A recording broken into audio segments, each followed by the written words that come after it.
Ouça a partir de agora o programa Acorda Bênção, com o pastor Amaro Correia. Ouça agora a voz do divino.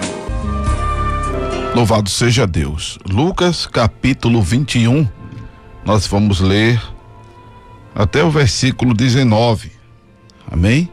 Claro que não vamos abordar isso tudo hoje, porque inclusive do trecho que vai do versículo 5 ao versículo 19, nós temos aí uma mensagem, uma abordagem de Jesus apocalíptica, né?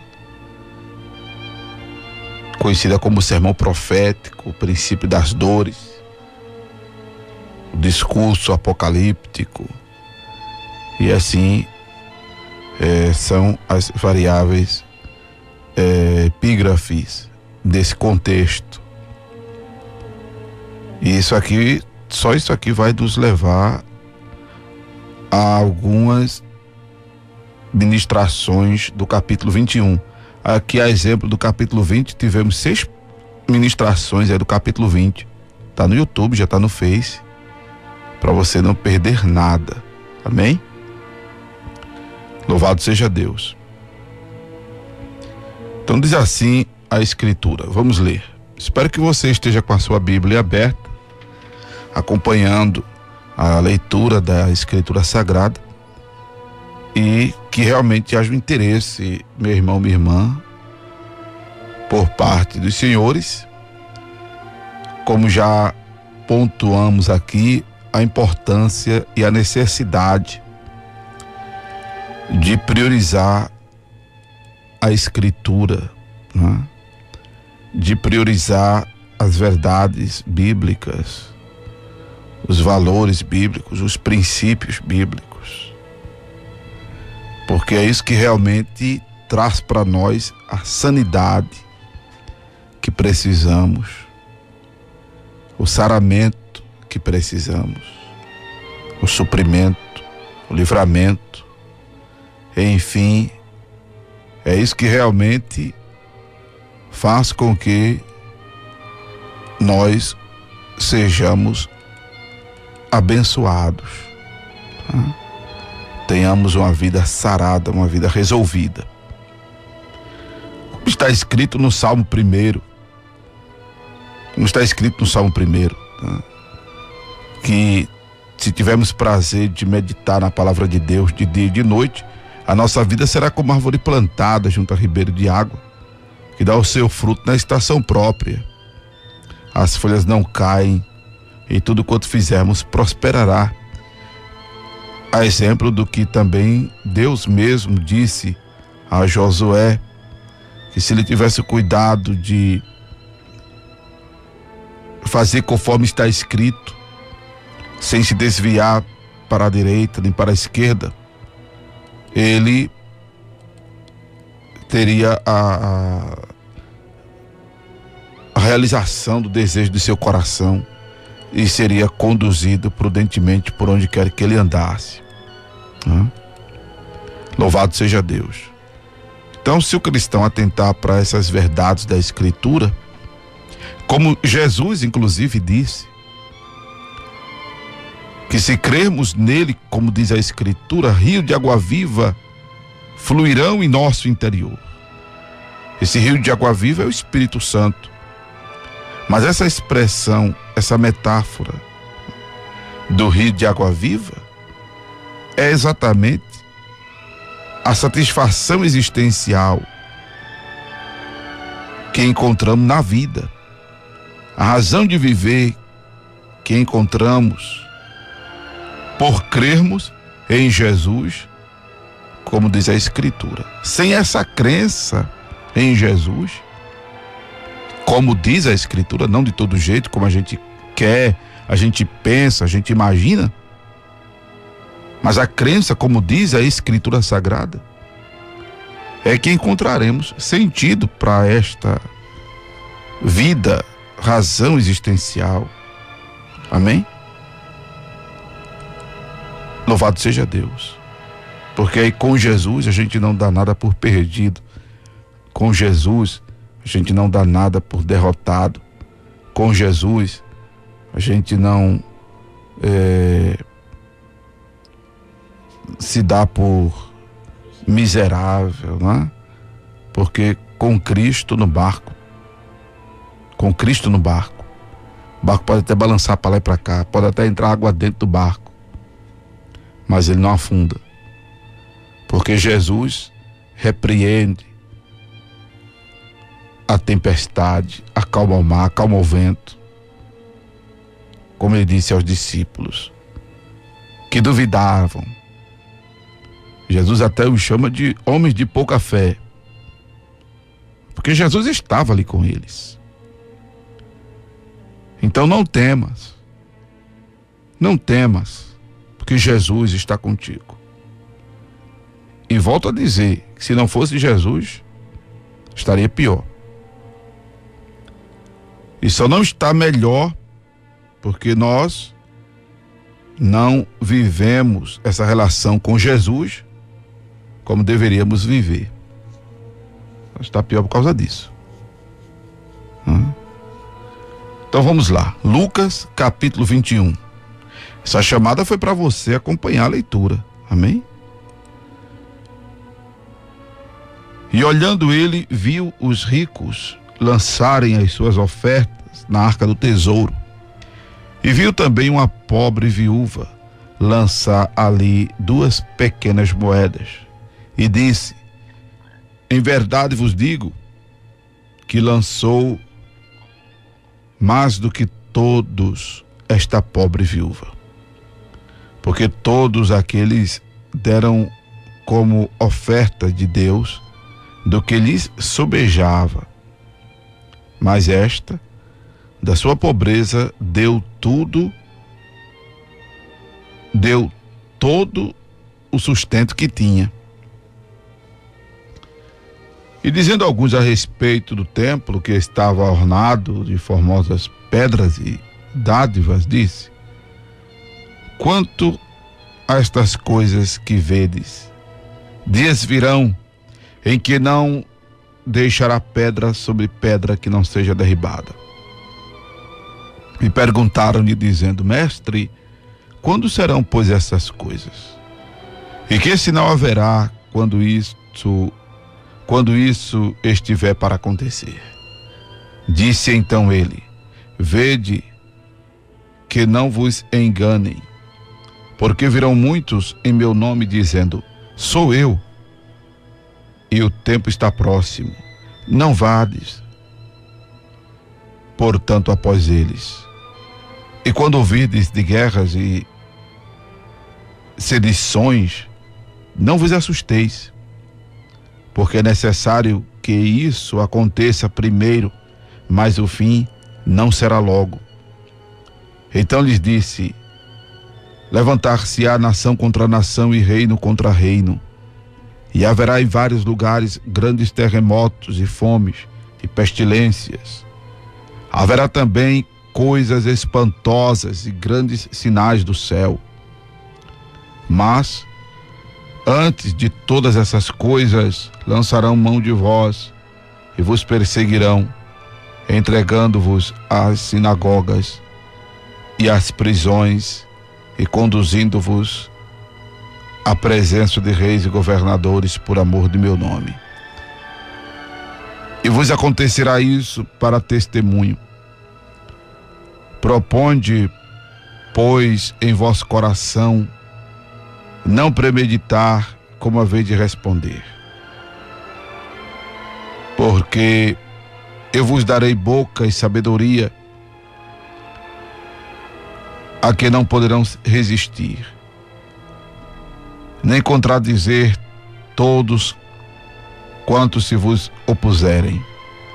E até pelos pais, irmãos e parentes e amigos sereis entregues, e matarão alguns de vós, e de todos sereis odiados por causa do meu nome. Mas não perecerá um único cabelo da vossa cabeça. Na vossa paciência possuí a vossa alma. Louvado seja Deus.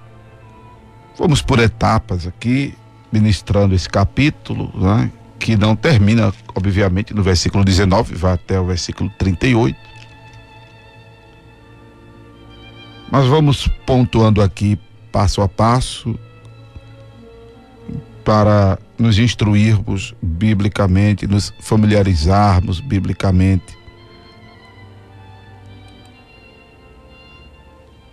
E nós temos aqui o trecho que tratamos dele também quando lemos o livro de Marcos, porque você sabe que o Acorda Bênção, com esse quadro A Voz do Divino, é o quadro de leitura e ministração da palavra, e a leitura ela é sistemática. Estamos lendo o Novo Testamento já pela segunda vez aqui, né?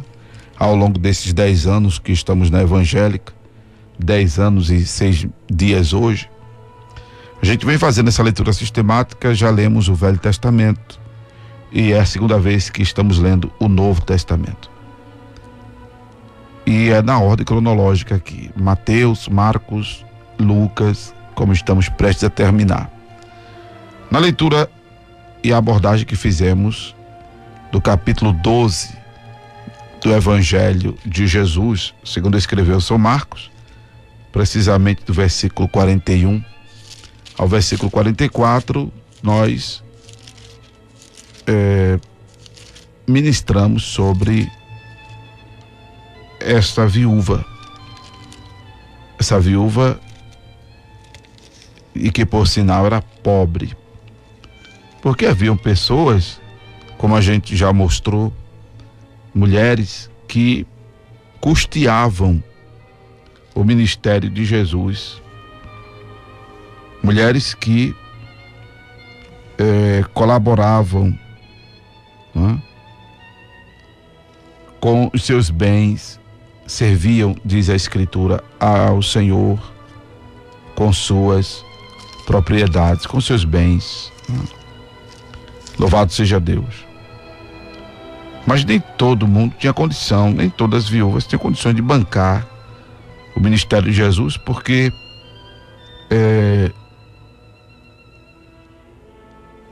não só tinha Jesus, tinha os discípulos, né?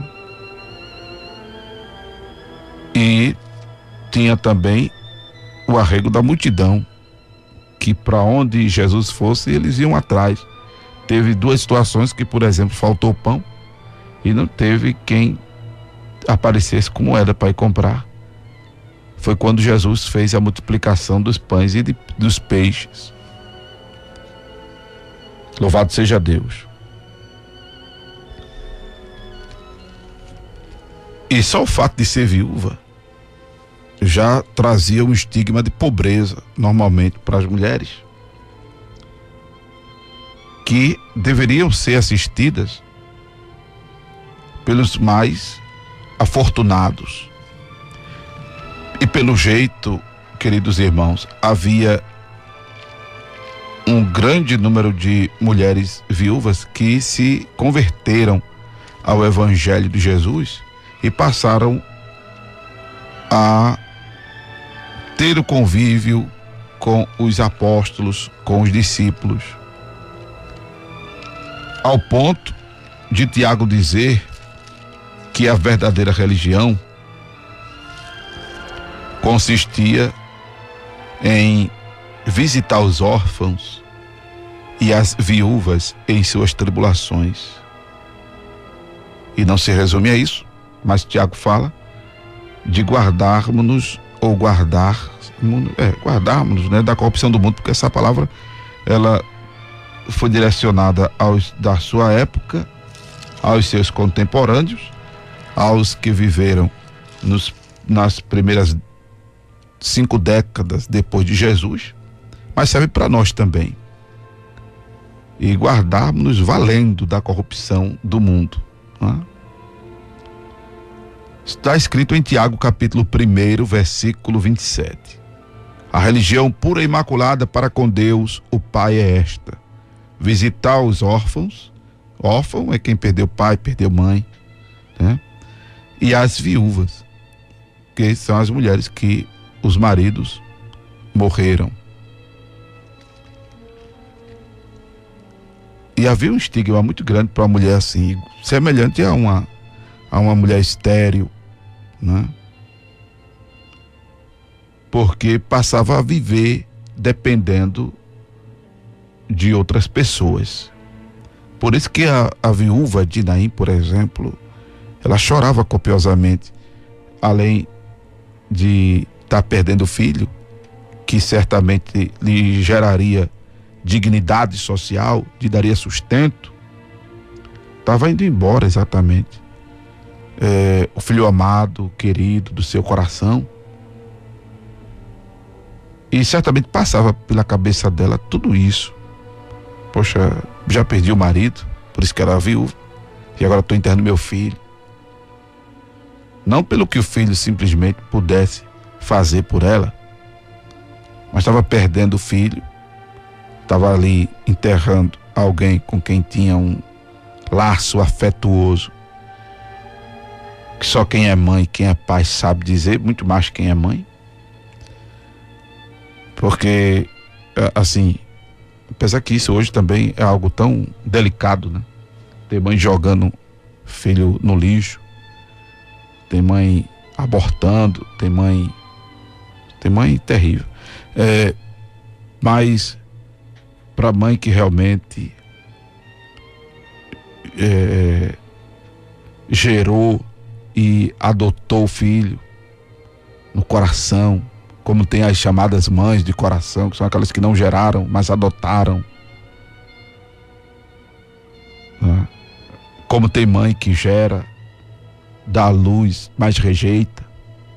Graças a Deus não mata, mas às vezes rejeita.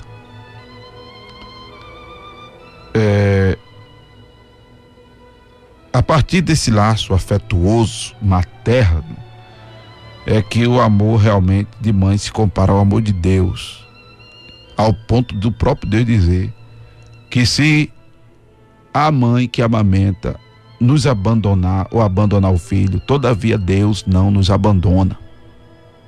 Quero dizer a você, prezado ouvinte, que Deus não lhe abandonou, nem lhe abandonará, seja você quem for. Seja você quem for, tenha feito você o que tiver feito, Deus não lhe abandonou, nem lhe abandonará. Pode muita gente já ter até virado as costas para você, mas Deus nunca fará isso a você. Ao contrário, as mãos de Deus estão estendidas para te socorrer. Pode clamar a Deus. Pode pedir socorro a Deus. Está escrito: clama a mim e responder-te-ei. Está escrito: aquele que invocar o nome do Senhor será salvo. Está escrito: olhai para mim, sereis salvos vós todos os termos da terra. Eu sou mensageiro de Deus. E a mensagem que Deus manda dizer a você nesta hora é essa: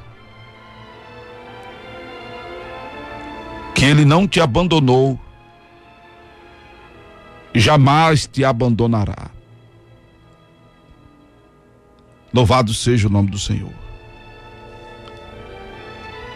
Então, ser viúva na época era um negócio muito difícil. Hoje dificilmente as pessoas se contentam a viuvez, né? Principalmente se for uma viúva nova, né? Ou se for uma viúva já idosa, porém bombada. Tem mulher aí de 60, 70 anos casando com um novo. Tem, né? A turma tá avisando o real. Pois bem, e vice-versa, né? Mulheres já na terceira idade, mas há homens também já na terceira idade casando com meninas novas.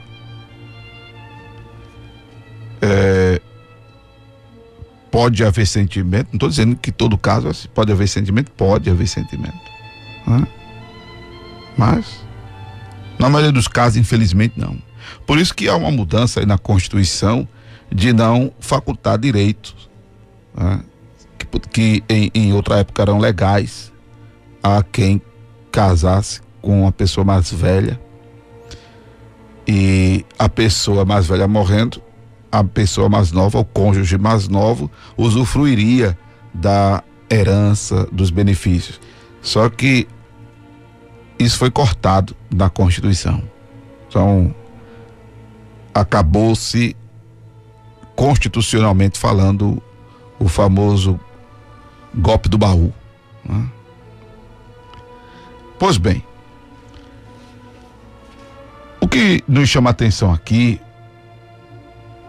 é que essa mulher era viúva, que já pontuamos, questão da viuvez era uma situação estigmática, pela dependência que se tinha dos outros.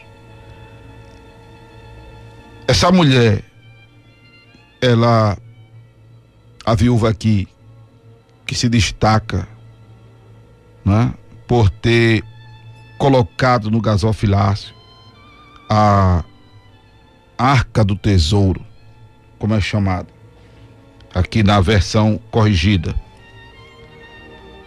também chamada de gasofilácio porque era a arca que ficava no átrio do templo. Ela ficava exatamente no átrio do templo, onde eram depositadas as ofertas, esta arca do tesouro, ou também, como está na Bíblia atualizada, o gasofilácio. E a mulher, esta mulher viúva, ela lançou 2 pequenas moedas, no original lepton, que significa precisamente centavos, a menor moeda que tinha, a menor das moedas de cobre, de valor quase nulo,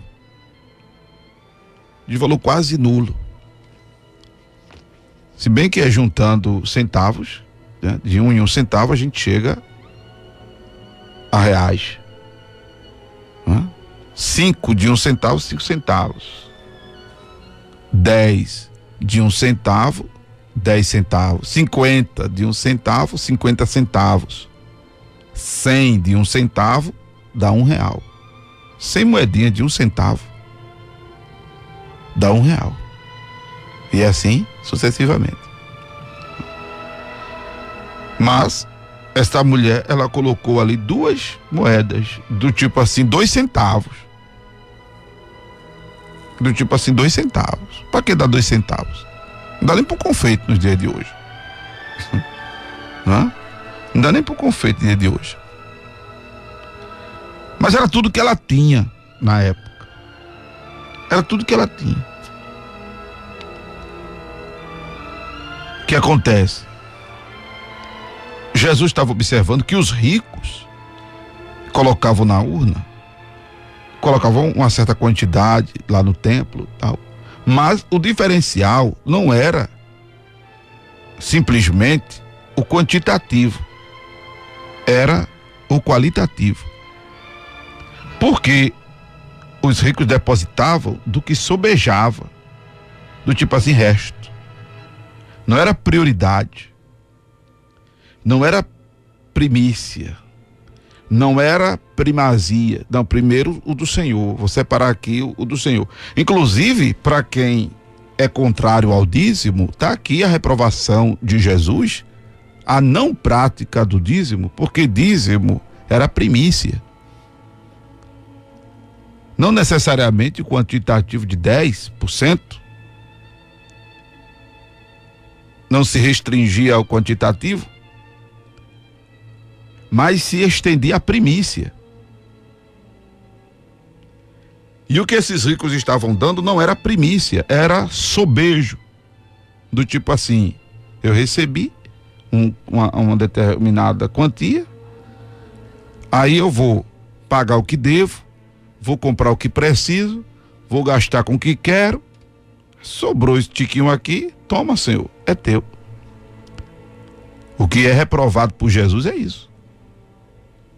Porque isso aqui tá no plano da secundarização ou da terceirização, e não da prioridade. A viúva era o que tinha. É o diferencial aqui. Não é? Era o desapego. Aquilo que eu abordei no programa anterior, dos escribas dos dias de hoje, que geram detrimento, por exemplo, ao dízimo, alegando que o dízimo foi abolido, e que Jesus na sua fala não diz isso. Quando Jesus repreende esses próprios escribas e fariseus, dos quais fizemos menção deles no versículo 20, Jesus lhes diz que eles que davam o dízimo do unguento, do hortelã, mas desprezavam a lei, a justiça, a misericórdia. O Senhor lhes disse: fazer essas coisas, mas não desprezar essas outras. Do tipo assim, sejam dizimistas, mas não desprezem a lei, não desprezem a misericórdia, não desprezem os princípios, né, morais, mas o amor também, a graça, a longanimidade, a benignidade, que a misericórdia é isso aí, é a tolerância. Jesus em momento algum abole o princípio do dizimar. Ao contrário, comparado agora à viúva e os ricos, Jesus pontua que eles, por dar o que lhes sobejava, não é? Diferentemente da viúva que deu o que tinha, a viúva tem um reconhecimento por parte do divino de louvor. É quando eu digo aos irmãos que o valor da vossa oferta transcende a quantidade. Claro que quem puder dar muito, dê muito, ou dê um pouco mais do que outros que dão menos. Por exemplo, se você pode, eu digo isso sempre aqui no programa, eu peço no mínimo que as pessoas me ajudem com R$50. Eu estou precisando, por exemplo, até o final deste mês, de 40 pessoas a R$50. Infelizmente é um número que, graças a Deus, tem acontecido sempre, mas ao mesmo tempo isso é ruim, porque a não chegada desse quantitativo de pessoas com esse valor já faz com que nós entremos no mês seguinte no vermelho. Mas se a pessoa não pode ajudar com 50, ajuda com 45. Se não pode com 45, ajuda com 40. Não pode com 40, ajuda com 35. Eu falo baixando. Mas Deus sabe quem pode fazer a vez de 2 pessoas a 50, de 3, de 4, de 5, de tantas quantas pessoas puder fazer. Do tipo assim, eu posso ajudar com 100, mas só vou ajudar com 50. O pastor falou para as pessoas ajudar com 50. Eu posso ajudar com 100, só vou ajudar com 50. Então é isso que Deus vê. Não é? Como está escrito em 2 Coríntios, capítulo 9.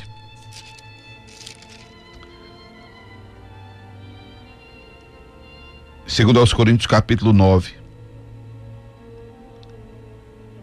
Que cada um contribua segundo propôs no seu coração, não com tristeza ou por necessidade, porque Deus ama o que dá com alegria.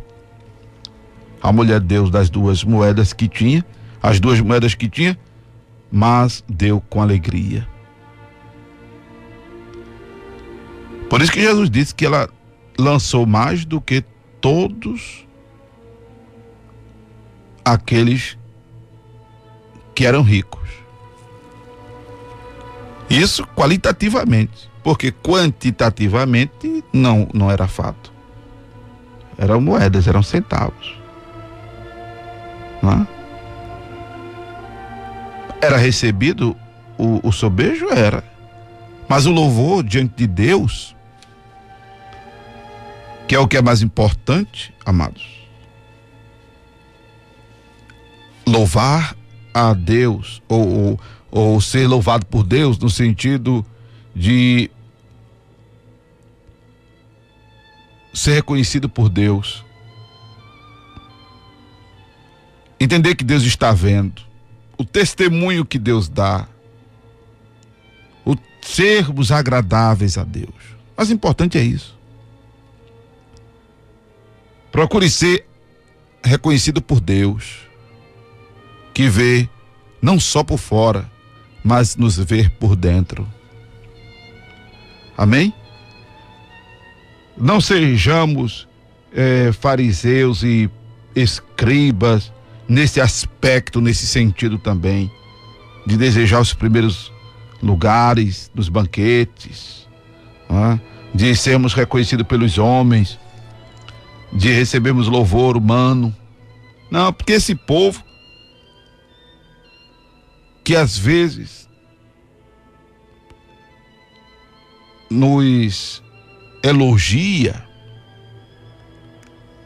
não é o caso, graças a Deus, de vocês que estão me ouvindo, e eu espero que não seja, mas eu já passei por isso também. Depois estejam apedrejando. Tá pensando que aquele pessoal, boa parte daquele pessoal que quando Jesus estava entrando em Jerusalém, sob um jumentinho, e jogavam as suas vestes para que o jumentinho passasse por cima, e estavam gritando ali: Hosana, bendito que vem em nome do Senhor Jesus. Tá pensando que uma boa parte daquele povo estava fora dos que diziam mais tarde, 3 anos depois, crucifica-o, crucifica-o, crucifica? Estava não. Tinha muitos de lá, na entrada de Jerusalém, no Monte Caveira, no Gólgota, no Calvário. Axé bom, tu estás aí crucificado. Desce agora. Tu não salvasse a muitos, salva-te a ti mesmo. Ou tu não disseste que era filho de Deus? Não é? Então, receba esse elogio, amém, mas não se deixe levar por isso, não deixe isso subir a cabeça. Procure ser agradável a Deus. Amém? Procure ser agradável a Deus, que vê o coração, que vê, aleluia, quem somos realmente por dentro. Amém? Louvado seja o nome do Senhor Jesus. Você acabou de ouvir o programa Acorda Bênção, com o pastor Amaro Correia.